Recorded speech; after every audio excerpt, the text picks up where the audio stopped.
કચ્છના સરહદી વિસ્તારની મુલાકાતે પહોંચ્યા નાયબ મુખ્યમંત્રી। તો ગુજરાતભરમાં આવતીકાલે વંદે માતરમના 150 વર્ષની થશે ઉજવણી। આ ઉપરાંત બિહારની વાત કરીશું, જાણીશું પ્રથમ તબક્કામાં કેટલા ટકા મતદાન થયું। કચ્છના સરહદી વિસ્તારોમાં શિક્ષણ, આરોગ્ય, માળખાકીય સુવિધાઓ સહિતના વિવિધ 40 મુદ્દાઓ પર તૈયાર કરાશે વિગતવાર અહેવાલ। નાયબ મુખ્યમંત્રી હર્ષ સંઘવીએ કચ્છના પ્રથમ સરહદી ગામ પુનરાજપરના ગ્રામજનો સાથે સાધ્યો સંવાદ। દેશ વિરુદ્ધ ગતિવિધિઓ અંગે સરકારના આંખ કાન બનવાનો કર્યો અનુરોધ।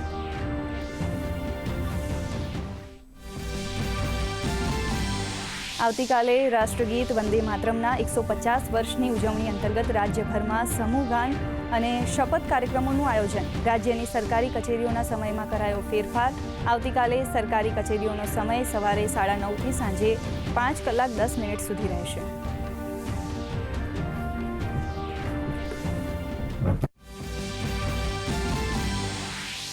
ફ્રોડ મામલે સાયબર સેલની મહત્વની કાર્યવાહી। ડિજિટલ અરેસ્ટ કરીને 11.42 કરોડની છેતરપિંડી કરવાના કેસમાં 3 આરોપીઓની ધરપકડ। રોકાણ સામે ઊંચા વળતરનું પ્રલોભન આપી સોશિયલ મીડિયાના માધ્યમથી નાગરિકોને ટાર્ગેટ કરતા હોવાનો તપાસ દરમિયાન ખુલાસો।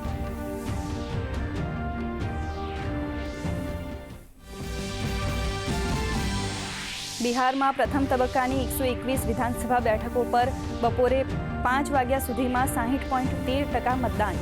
બેગુસરાયમાં સૌથી વધુ 67.32% મતદાન। શેખપુરામાં સૌથી ઓછું 52.36% મતદાન। તેજસ્વી યાદવ, સમ્રાટ ચૌધરી, મૈથિલી ઠાકુર સહિતના દિગ્ગજોનું ભાવિ ઈવીએમમાં કેદ।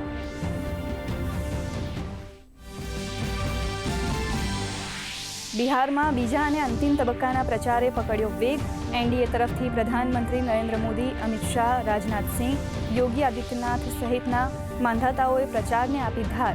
તો મહાગઠબંધને એકવાર ફરી પલાયનવાદ મુદ્દે આલાપ્યો સૂર।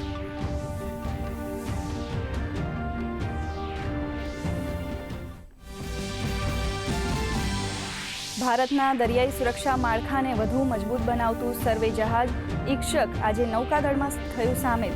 બંદર, દરિયાકાંઠાના વિસ્તાર અને નેવિગેશન ચેનલોમાં વ્યાપક સંશોધન અને સમુદ્ર સર્વેક્ષણમાં કરશે મદદ।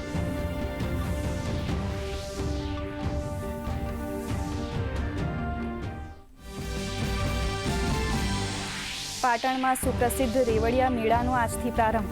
7 દિવસીય રેવડિયા મેળામાં માટીના ઢગને પદ્મનાભ તરીકે પૂજવાની અનોખી પરંપરા।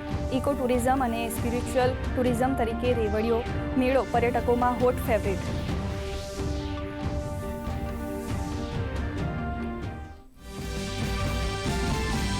ગોલ્ડ કોસ્ટ ખાતે રમાયેલી ચોથી T20 મેચમાં ભારતે ઓસ્ટ્રેલિયાને 48 રનથી હરાવ્યું। સિરીઝમાં ભારત 2-1થી આગળ। વોશિંગ્ટન સુંદરે માત્ર 3 રન આપી ઝડપી 3 વિકેટ।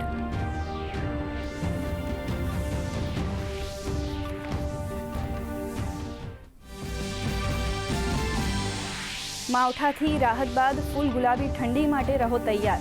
હવામાન વિભાગે આગામી 3 દિવસ દરમિયાન ઠંડીનું જોર વધવાની કરી આગાહી। લઘુત્તમ તાપમાનમાં 2 થી 3 ડિગ્રી સુધી ઘટાડો થવાનું હવામાન વિભાગનું પૂર્વાનુમાન।